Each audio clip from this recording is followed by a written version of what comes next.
All right, welcome back, everyone. This is Ebony again, a.k.a. Fit Mom Diva of Simplicity Health Style, and today we have Miss Shaquita. How are you, Shaquita?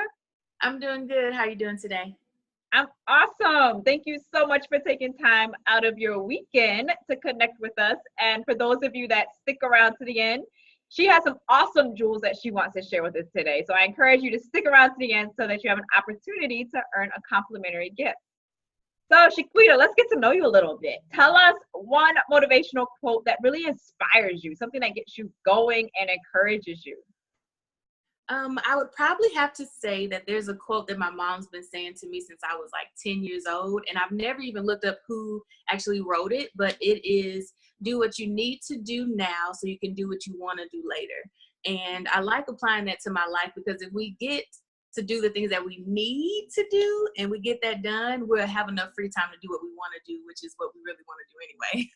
So I really and that is so true. There are so many times when I'm like, man, I really don't feel like doing this. Or I really don't feel like doing this over here because it's not really aligned with this over here. But in all actuality, it's taken me to that next step of where I want to be. So we can't always have sunshine and daisies. At times, there are going to be some things that we don't necessarily want to do or we don't want to do it a particular way. So I totally agree with that. Yes. Can you talk a little bit about a time when it wasn't all sunshine and daisies? Because as you know, we are human beings and we are exposed to external circumstances that sometimes derail us from our goal. But sometimes we're still able to meet that goal. So can you talk about a time where you had a goal in mind, but you had some obstacles or some external circumstances that kind of slowed you down maybe, but at the end of the day, you were able to see your goal or your dream to fruition? Okay, so I would probably have to talk about my recent dedication to writing a children's book. I've been writing it and illustrating it, and however, the goal was to have it done 3 years ago. Unfortunately, with finances taking a big toll with having to pay bills and then also being like the main provider for my family, I had to make the choice of putting that goal on hold and just focusing on everyday life. But now that I am putting more time into myself and went back to school to get my master's degree, I make more money now. So now the goal is to get it done by November, and I really am on that course of getting it done. Yay! And depending on when people are going to have an opportunity to view this video or listen to this video, they will have an opportunity to get that book, right? Right, yes, it will. That book has been 3 years in the making. I know you're going to be so proud when it's finally launched. Yes. What was the inspiration behind it? So I've been teaching children between the ages of 6 weeks and 5 years old for the past 10 years.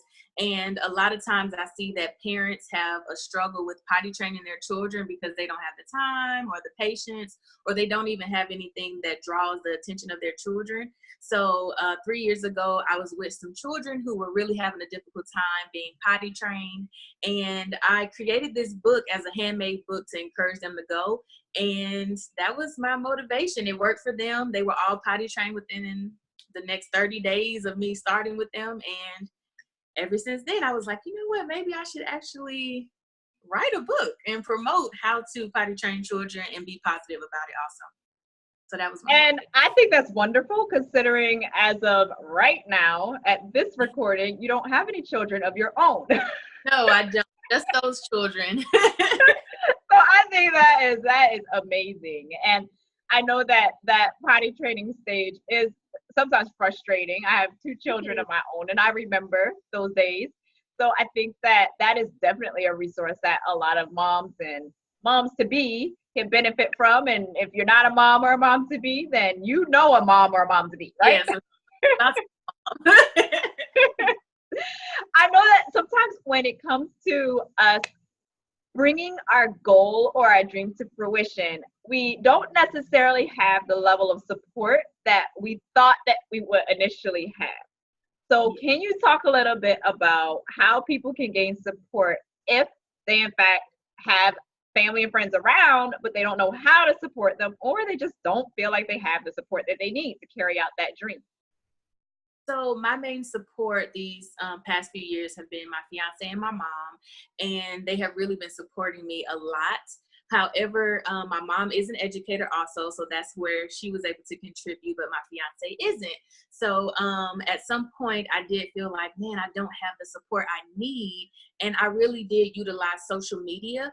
I started Instagram, and I also started a YouTube channel, and just reaching out to people who are authors or illustrators and just kind of connecting with them and just to see, if they could be a support. A lot of times you'll realize that people do not want to support because they're doing the same thing that you're doing. So another advice, if you can't get onto social media or if no one on social media wants to help you, is to really utilize Google. Google was like my best friend the whole time I was trying to write and illustrate this book. And even though it wasn't a face-to-face experience with someone, those people who were able to put that information on Google, they don't even know how much of an impact they had on me writing this book. And I wish I could get on Google and say, hey, you don't know how much you helped me, or, very supportive. Like, they don't even know how much, they're helping. And I think that's why I like what you're doing, because this is something that somebody else would be able to look at and be like, you know what, she supported me so much when I really needed it, even if there's not a face-to-face thank you. Yes, and oftentimes we really don't know what kind of impact we're making. And so many times people will say, oh, I listened to your interview, or I read your blog article, or anything. And I'm like, I had no idea who you were until you just connected with me. So I think that when we put ourselves out there into the world and we look for opportunities to really spread our message, there's always going to be somebody that's impacted. And I also believe that there will always be people out there that hear us and want to collaborate with us. That's true. Talk a little bit about the type of people that you would want to collaborate with, because I know that there are going to be people that are listening that say, oh, well, I can help her with this, or I would love if she could help support me in this area and we work on this idea together, or what have you. So can you talk a little bit about what kind of people you want to surround yourself with that you could collaborate with? If I had to think about, I would love to collaborate with moms, because they're the ones who will actually be benefiting from the book. Maybe saying, oh, these illustrations would be great if I saw this, because this is something my child is dealing with. Or maybe some teachers, because teachers are the people who are with the children just as much as the moms and dads. And we don't even want to just keep it to moms and dads. It's grandparents, anybody who's a caregiver, I would love to collaborate with. Maybe anyone who's into editing and editorial design would be awesome. And then if I could help someone with anything, I'm very good at marketing. I have a lot of strategies under my belt with that. If someone is having trouble actually getting something off the ground with finances, I did accounting for 4 years, and I sometimes go ahead and take on, a few projects where I help people save money, and I do it for free. So it's not something that you have to pay me for. I just feel like if people have the finances to do what they, want to do, it starts with finding out the issue with finances and then helping them get through that with saving. So anyone who needs help with that, I'm looking to collaborate with anyone. That's awesome. And I have so many moms that listen to this interview series, and so many people that are pursuing entrepreneurial endeavors that I'm pretty sure can utilize any and above that you just stated. So I think that you can definitely get some of the people that you want in your circle. And I'm always telling people that it's extremely key to really put yourself out there and form these relationships, because sometimes people view networking as, oh, they're gonna reject me, or they're gonna turn me down, or they're not gonna want to listen to what I have to say. But in all actuality, I think that most of us are looking for that connection. And when we aren't afraid to reach out to other people, and we're not afraid to form those connections, so much opportunity comes of it. For me, it's almost second nature to reach out to people and make connections, just like you and I did. I know. But I know that, when you're taught in elementary school that you shouldn't talk to strangers and stranger danger and all of that, it carries over sometimes into adulthood. but we can offer each other so much more support than we would believe. And so when I hear people say things like, well, I have this goal or I have this dream in mind, but nobody cares. There are people that care. You just have to find the right community of people that care. Yeah, that's so true. And I honestly think that I was that person who didn't want to network only because I'm like, I don't want to hear no. I don't want to hear like, oh, sorry, I can't help you. But what people have to remember too is that for as many no's that you'll get as many yes. Or people Right. who do something that they didn't even know that they would be willing to do. And sometimes it just takes, like you said, just reaching out to somebody and just seeing. It's okay to get a no. It's okay to be rejected. It's okay to be at a standstill, but just don't stop, because that's where you don't move ahead if you don't start networking with someone and seeing what somebody can offer you and what you can offer them. Yes, and the key words there are don't stop. So whatever dreams that are listening have, just keep in mind that persistence sometimes is the major thing that people are lacking when it's time to go from point A to B all the way to Z. We have a tendency to get frustrated somewhere during the process and we say, oh, this is not going to work. And then for some people, they stop. But for those people that continue going, you look back and you say, I'm so glad that I didn't stop. Because if I had stopped, I would have been way over here, which is totally opposite of where my mind and my vision has always been since I was 5 years old sometimes. I'm 3 years later in a book and I'm still not going to stop because I have a goal and a desire to get to what I, want to do. So. Yes.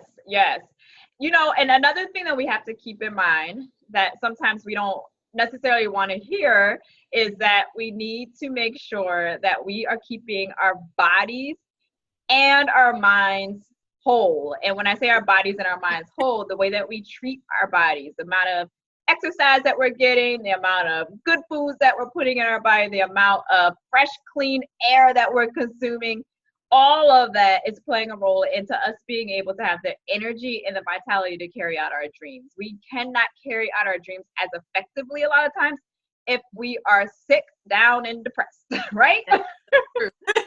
So making that time for self-care and treating ourselves with the respect that our body deserves anyway is the difference between you being able to carry out that dream more effectively and reaching a larger audience and being able to feel more fulfilled in the process than for you to feel like, oh, I would love to do this, but I just can't seem to get up and get it going. And a lot of times that's because of how we're treating our bodies. Can you talk a little bit about some of the challenges that particularly working women or even entrepreneurs may have when it comes to staying consistent with treating our bodies the way that we should in order to have that energy and that vitality to carry out our dreams? So this kind of hit home really, a lot for me because just probably a year ago, I went to the doctor and they said that I was like 0.2% away from being full diabetic. And I immediately thought, you know what, it's because of my career. It's because I'm a teacher. And once I'm done with children all day, I want to go home and just get something to eat out, not cook at home, get something out, take it home, eat it, watch TV, get some time to myself, and go to bed. And I think because I had that routine, I had gained so much weight that it was just not healthy for me. So a year ago, I did start with a personal trainer and kind of made that commitment to myself to lose some weight. And I've lost 35 pounds so far. Yay! And thank you. Even though I'm not with the personal trainer anymore, I still try to take some time to at least do 30 minutes every day, either in the morning or in the afternoon. And I've completely stopped eating out. I try to at least meal prep during the week. And if I do feel like I want to go out to eat with my fiance, then we'll go to a restaurant that we really love. But to get back to your question, I think that one thing that a lot of people can do is to kind of write out their schedule for the day and decide at what time they're wasting valuable time. When I get off work at 3:15, I come home and I watch TV between the hours of 4 and 7. And I'm like, between those 3 hours of binge watching Law and Order SVU, I could have been at the gym for 30 minutes. Walking on the treadmill, or I could have took 30 minutes to just walk around my apartment complex until it totaled a mile. So I think maybe one way to help people is to just write out your schedule and see what time am I wasting, because we have 24 hours in the day. Most of the time we only sleep 8 of those, spend almost 5 with our kids, 8 at work. There's time in between some time that you're always doing something that doesn't really help you. And I think that's what my motivation was just to use my schedule and find out where am I wasting the most time, and then put in something that's going to be beneficial for me, especially when it comes to my health. I don't know if a lot of people are spiritual, but I do pray every morning. I do wake up 30 minutes before I get up to just kind of do a little bit of meditation. And it's not a meditation where I'm just like sitting there still. And it's just meditation, a moment with no music, no one talking to me in my own little corner, maybe with a cup of tea, just sitting there, not thinking about anything, just enjoying that moment on my patio, maybe just listening to the wind and soaking up some vitamin D, but just some time to myself where it's not interrupted by anyone. So that's something that people can do also. So you just talked about a couple of key things, not only your physical health, but also your spiritual health. And all of that plays a role into how the rest of your day is going to proceed. And it also plays a role into you just taking some time and being in the present moment without your mind racing to this thing and that thing. And you just become more clear and grounded, I think. I think so. And I do, a lot of people see me and they're like, you're always smiling. Like, you weren't mad about traffic this morning and you weren't. I'm like, no. That extra stress when I have so much to be thankful for. So yes, and that's exactly it. I think that when you can express gratitude and what you have, everything else around you, it just becomes like, okay, that's not as big of a deal as I could make it because I have all of this other stuff over here. So when we shift our perspective, many times you're able to move through life totally different from the average person that wants to gripe and complain about everything going on around them, as if it's going to change what's going on around them by you complaining about it, right? Exactly. It's either change what you can control changing or shift your attitude toward it, right? Exactly. That's true.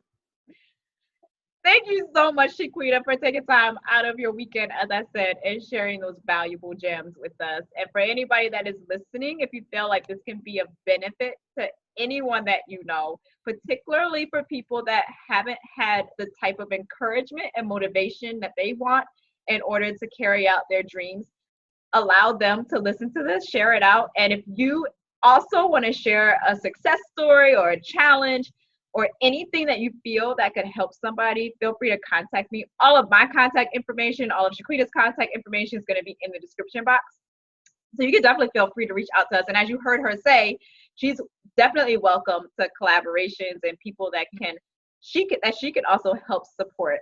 And for those of you that really are looking for a community where you can connect with others, feel free to be included in my Nutrition for Busy Women Facebook group. I'm going to include that link in the description box as well. That is a group for people that are of like mind when it comes to living a purpose-driven life. And you will find the support and encouragement that you want amongst all of us.